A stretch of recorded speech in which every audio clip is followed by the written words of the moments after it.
All right. Hello. I guess the internet can totally see me now. The FISA memo is out. For those of you who can see me, I don't know who all's there yet. I'm going to give you a couple of minutes, well, a couple of seconds,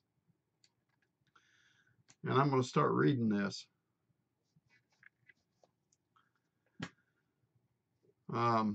Sorry I missed the last cue drop. I've been having some technical problems, but I think I've got it now.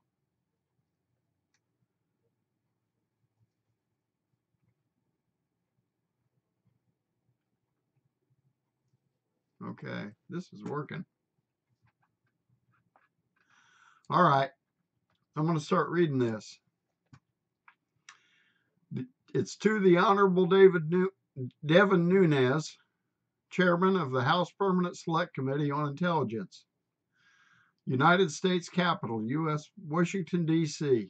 Dear Mr. Chairman,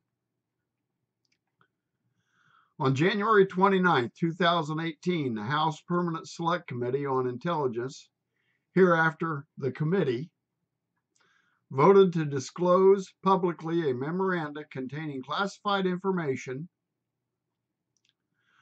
which is attached to this letter, as provided by Clause 11G of Rule X of the House of Representatives. The committee has forwarded this memoranda to the President based on its determination that the release of the memoranda would serve the public interest. The Constitution vests the President with authority to protect national security secrets from disclosure. As the Supreme Court has recognized, it's the President's responsibility to classify, declassify, and control access to information bearing on our intelligence sources and methods, the national defense, and national defense. In order to facilitate appropriate congressional oversight, the executive branch may entrust classified information to the appropriate committees of Congress, as it has done in connection with the committee's oversight activities here. The executive branch does so on the assumption that the committee will responsibly protect such classified information consistent with the laws of the United States. The committee has now determined that the release of the memoranda would be appropriate, and the executive branch across administrations of both parties has worked to accommodate congressional requests to declassify specific materials in the public interest. However, public releases of classified information by unilateral action of the legislative branch is extremely rare and raises significant separation of powers concerns. Accordingly, the committee's request to release the memoranda is interpreted as a request for declassification pursuant to the President's authority. The President understands that the protection of our national security represents his highest obligation. Well, I think his military would be his highest obligation, but this is pretty close. Accordingly, he has directed lawyers and national security staff to assess the declassification request consistent with established standards governing the handling of classified information, including those under Section 3.1, Executive Order 13526. Those standards permit declassification when the public interest in disclosing outweighs any needs to protect the information. The White House review process also included input from the offices of the Director of National Intelligence and the Department of Justice, so there is oversight. Consistent with this review and these standards, the President has determined that declassification of the memoranda is appropriate based on the assessment and in light of the significant public interest in the memoranda. the President has authorized the declassification of the memoranda. To be clear, the memorandum reflects the judgment of its congressional authors. The President understands that oversight concerning matters related to the memorandum may be continuing. Though the circumstances leading to the declassification through this process are extraordinary, the executive branch stands ready to work with Congress to accommodate oversight requests consistent with applicable standards and processes, including the need to protect intelligence sources and methods. Now, I have not read this, but I understand it is in its entirety, pretty much. So we're going to go from there. I can't see anybody yet. I know you're there, but I don't. I've got to check you on a different page, I think, to do this. Let me open one more tab while I'm doing this, so that I can see you people out there. Okay, watch now.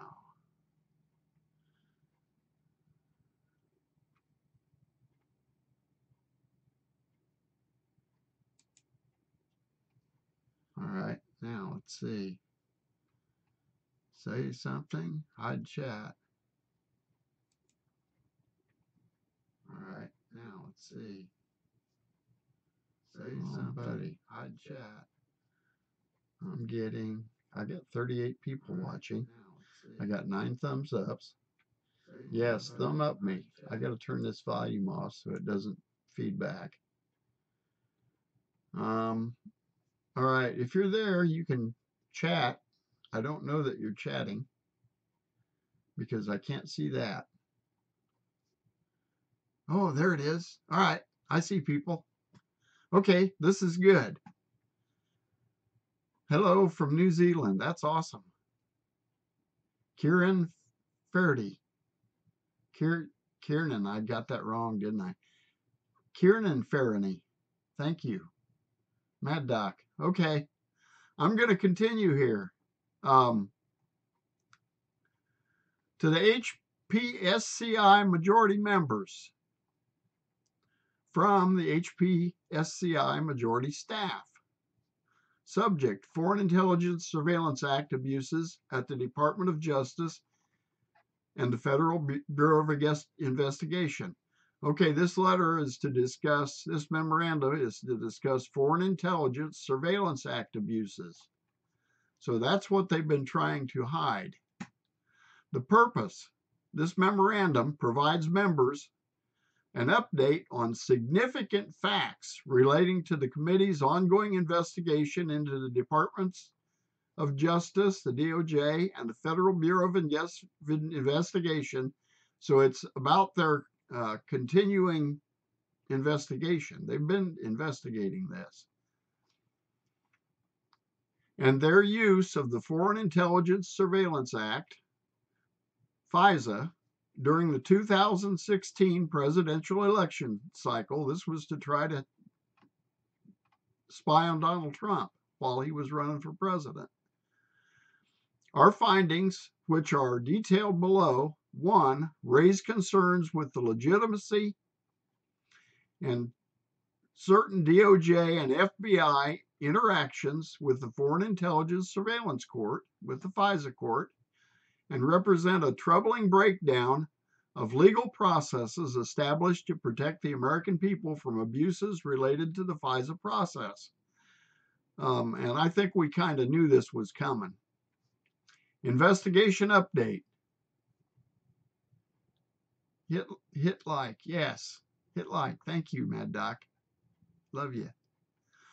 On October 21st, 2016, the DOJ and the FBI sought and received a FISA probable cause order not under Title VII, authorizing electronic surveillance on Carter Page from the FISC Page is a U.S. citizen who served as a volunteer advisor to the Trump presidential campaign.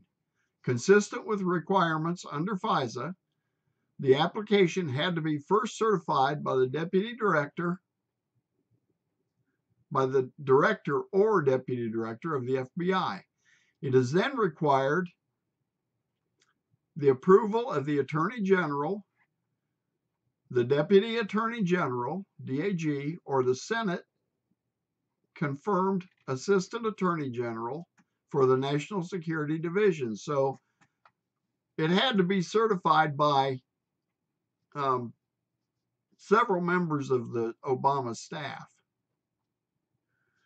The FBI and the DOJ obtained one initial FISA warrant targeting Carter Page and 3 FISA renewals from the FISC. As required by Statute 50 USC 1805, a FISA order on an American citizen must be renewed by the FISC every 90 days, and each renewal requires a separate finding of probable cause. So they had to find probable cause every 90 days to renew this. Then Director James Comey signed 3 FISA applications. I'd have fired him too.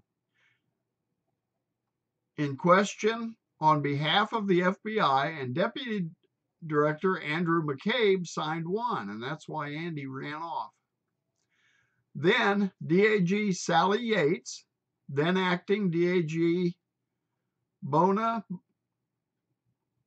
Bonte, and DAG Rod Rosenstein each signed one or more FISA applications on behalf of DOJ.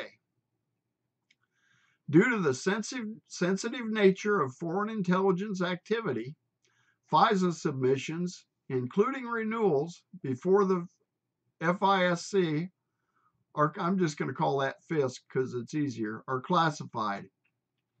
As such, the public's confidence in the integrity of the FISA process depends on the court's ability to hold the government to its highest standard.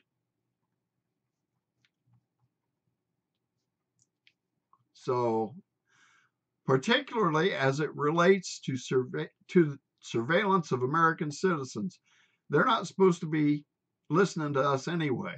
Now, I know they do it all the time, but they're not supposed to. However, the FISC's rigor in protecting the rights of Americans, which is reinforced by the 90-day renewals of surveillance orders, is necessary dependent on the government's production to the court of all material and relevant facts. Thus, should include information potentially favorable to targets of the FISA application,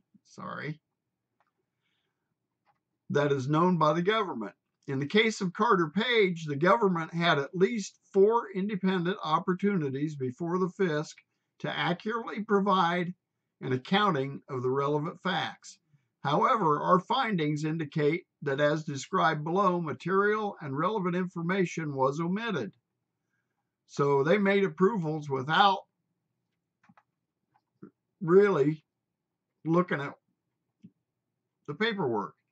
The dossier compiled by Christopher Steele, the Steele dossier, on behalf of the Democratic National Committee and the Hillary Clinton campaign, formed an essential part of the Carter Page FISA application. So it was Hillary's campaign. Now listen to this. Steele was a longtime FBI source who was paid over $160,000 by the DNC and Clinton campaign. So they paid him for this information via the law firm Perkins, Cole, and research firms Fusion GPS to obtain derogatory information on Donald Trump's ties to Russia. This is where the Russia thing came from. It wasn't really from Russia spying on us. Neither the initial application in October 2016 or any of the renewals disclose or reference the role of the DNC, Clinton campaign, or any party/campaign in funding Steele's efforts, even though the political origins of the Steele dossier were then known to senior DOJ and FBI officials.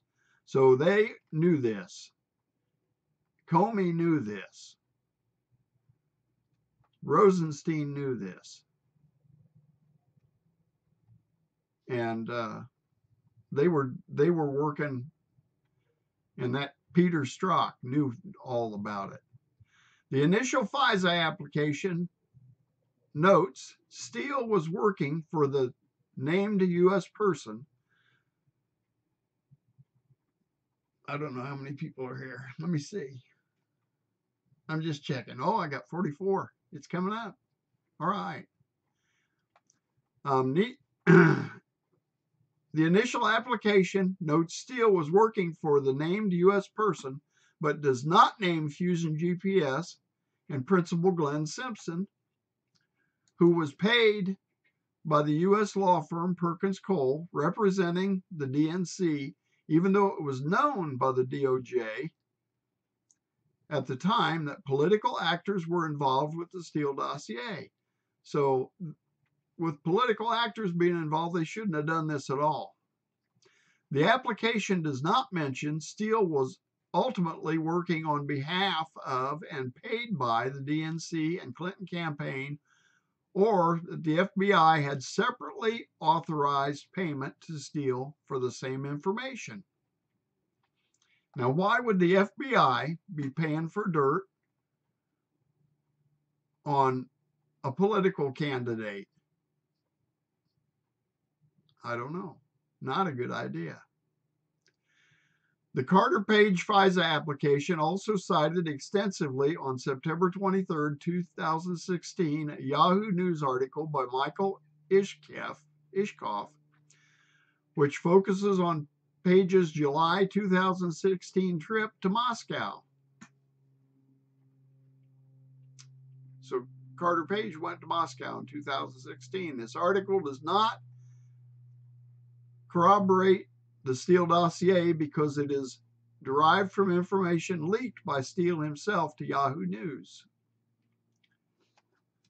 The Page FISA application incorrectly assesses that Steele did not directly provide information to Yahoo News, and Steele did. Steele has admitted in British court findings that he met with Yahoo News and several other outlets in September 2016 at the direction of Fusion GPS. Cole Perkins was aware of Steele's initial media contact because they hosted at least one meeting in Washington, D.C. in 2016 with Steele and Fusion GPS where this matter was discussed. So they were leaking this to the news that they tied this Russian stuff, and the news wasn't reporting anything. So Steele was suspended and then terminated as an FBI source for what the FBI defines as most serious violations of unauthorized disclosure to the media of his relationship with the FBI in an October 30th, 2016 Mother Jones article by David Steele. Steele should have been terminated for his previous undisclosed contacts with Yahoo and other outlets in September that they knew about, and they didn't terminate him. Before the Page application was submitted to the FISC in October, but Steele improperly concealed from and lied to the FBI about those contacts.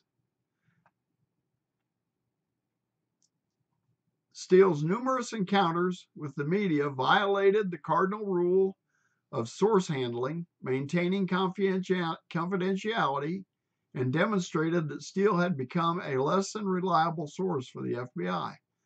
But they were using him anyway, and they knew that he was leaking to the news. Before and after Steele was terminated as a source, he maintained contact with the DOJ via then Associate Deputy Attorney General Bruce Orr. There's a name we're familiar with, Bruce Orr, a senior DOJ official who worked closely with the Deputy Attorney General Yates and later Rosenstein. So Orr knew about it. Shortly after the election, the FBI began interviewing Orr, documenting his communications with Steele. For example, in September, Steele admitted to Orr his feelings against then candidate Trump when Steele said he was desperate that Donald Trump not get elected and was passionate about him not being president. So he was disclosing this information to Steele, who disclosed it to the FBI. This clear evidence of Steele's bias was recorded by Orr at the time. So Orr recorded it, and subsequently in official FBI files, and the FBI knew about it, but not released in any pages of the FISA applications. And they hid it. They knew about it and they hid it. They knew about it and they hid it from the FISA court. Because if the FISA court had known about it, had known that it was politically motivated, they would have never given approval. It was a politically motivated stunt. During this same time period, Orr's wife was employed by Fusion GPS to assist in cultivation of opposition research on Trump. And that's the reason she was hired, was to assist in the cultivation of opposition research. And that's Orr's wife. And they were paying her to do this at the time. Orr later provided the FBI with all of his wife's opposition research, paid for by the DNC and the Clinton campaign via Fusion GPS. The Orr's relationship with Steele and Fusion GPS was explicitly concealed from the FISC. They concealed it from the FISA court on purpose. Because if the FISA court had known about it, if FISC had known about it, they would have never approved this application. According to the head of the FBI's Counterintelligence Division, Assistant Director Bill Priestap, corroboration of the Steele dossier was in its infancy at the time of the initial page FISA application. So they were just beginning it when they got their first application. After Steele was terminated, a source validation report conducted by an independent unit within the FBI assessed that Steele's reporting has only minimal corroboration. According to corroboration of the Steele dossier was in its infancy. Okay. Yet, in early January 2017, Director Comey briefed President-elect Trump on a summary of the Steele dossier. So Comey talked to Trump about this, of a Steele dossier, even though it was, according to his June 2017 testimony, salacious and unverified. So Comey said it was salacious and unverified, and they used it to get a FISA warrant.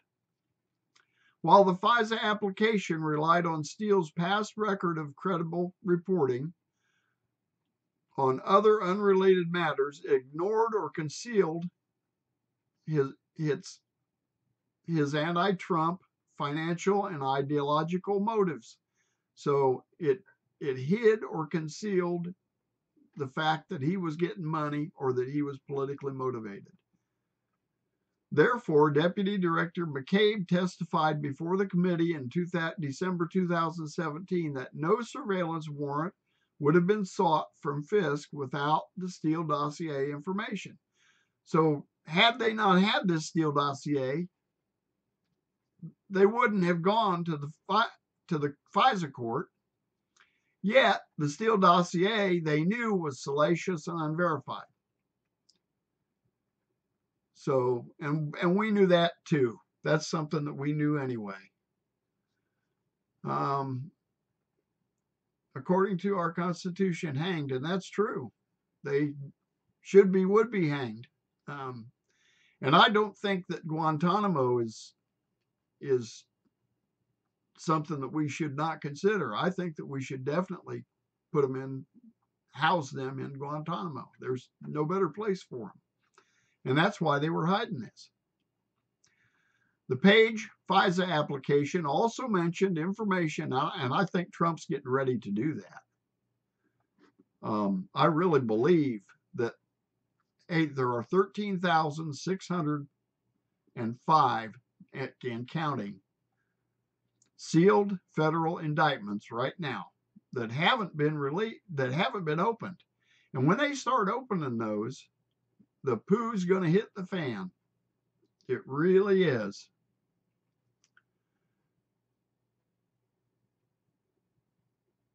No kidding. I didn't know about the ham radio. Orr's wife bought a ham radio to listen to Russia to help her write garbage. Yes, I didn't know about that. All right. The Page FISA application also mentions information regarding fellow Trump campaign advisor George Papadopoulos. But there is no evidence of any cooperation or conspiracy between Page and Papadopoulos. But Papadopoulos didn't stick around long. The Papadopoulos information triggered the opening of the FBI counterintelligence investigation in late July 2016 by FBI agent Peter Strzok. Now, we've heard that name a lot of times, Peter Strzok. Peter Strzok was in the middle of all this. And the Peter Strzok emails, I can't wait till we get into those. Strzok was reassigned to the Special Counsel Office to FBI Human Resources for improper text messages with his mistress, FBI attorney Lisa Page. No known relation to Carter Page. No known relation. Where they both demonstrated a clear bias against Trump and in favor of Clinton, whom Strzok had investigated. And I'll tell you what, there's a lot of things with that investigation that don't add up. The Clinton Foundation paid a lot of money to Strzok, I'm sure. The Strzok's Lisa Page texts also reflect extensive discussion about the investigation, orchestrating leaks to the media, and include a meeting with Deputy Director McCabe to discuss an insurance policy against President Trump's election. And we've all heard that. Boy, that's the end of that memo. That was a fast read. There you guys have it. And there's not as much in there as I thought there'd be, but there's enough to hang some people. I'm going to leave a link on this so that you guys can find this on the internet, because I found it, so it's out there. Anyway, I appreciate you all showing up. And I know I missed the last Q drop, but I was having technical difficulties. And yes, for sure. Yeah, thanks. Thanks, Mad Doc.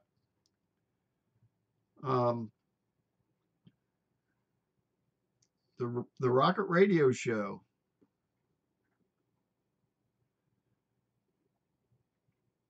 Yeah, thank you. Well, anyway, I guess I'm going to get off of here.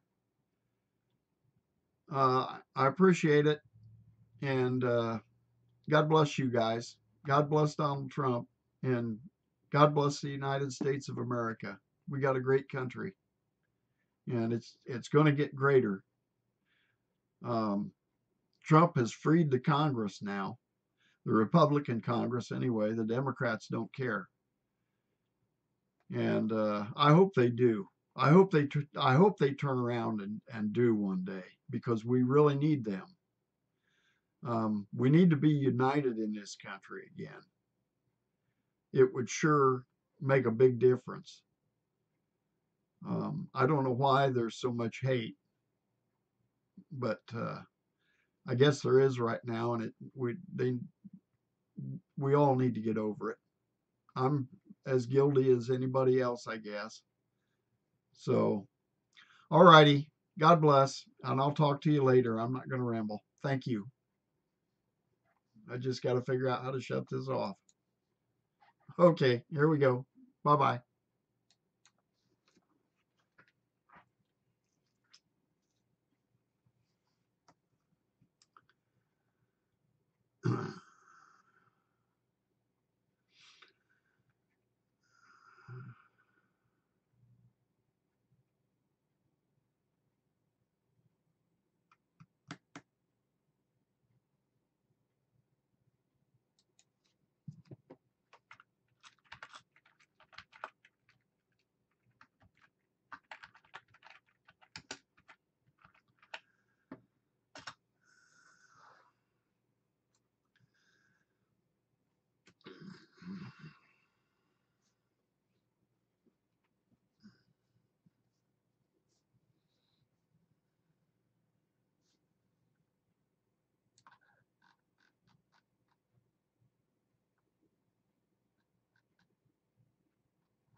I got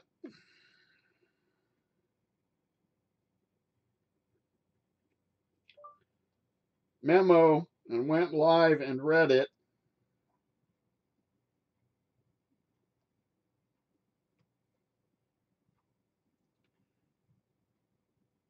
Read it. Period. You missed me.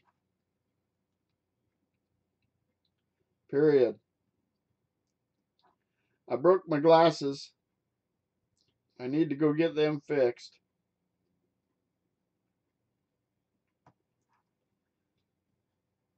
Period. Period.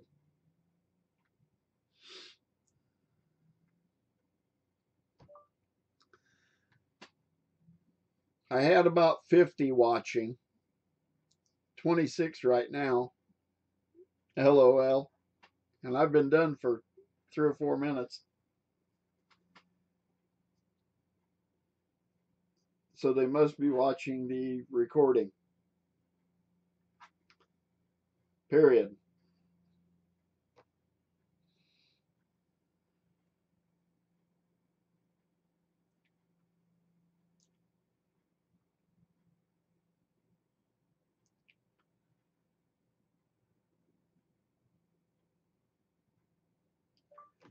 Now 28.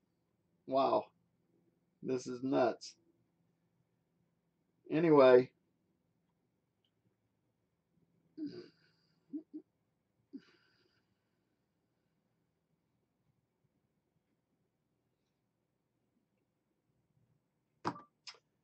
I'm going to go get my glasses fixed. I had a nice nap. I don't know, 2 or 3 hours, I guess. Period.